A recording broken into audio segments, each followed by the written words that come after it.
Happy Chhath पूजा मालिक। अरे मालिक बोल काहे नहीं रहे हैं? हम लोग से गुस्सा है क्या?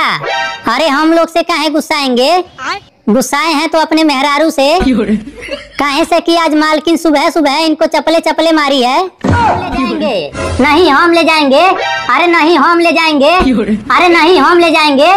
का रे छठ पूजा के दिन तुम दोनों आपस में काहे लड़ रहा है? देखिए न मालिक, ये बनरा बोल रहा है कि इस बार छठ पूजा के दौरा हम ले जाएंगे। हाँ तो तोरा के क्या लगता है? अब की पारी हम ही ले जाएंगे। अच्छा हमको पागल समझा है? साला तू तो रास्ते में ही आधा दौरा खाली कर देगा। पहले हमार पूजा होगा। अरे ऐसा मारेंगे ना कि छितरा के भीतरा जाएगा। सबसे पहले हमार पूजा होगा। आए रे तुम लोग छठ पूजा से पहले ही झगड़ा करने लगा रे।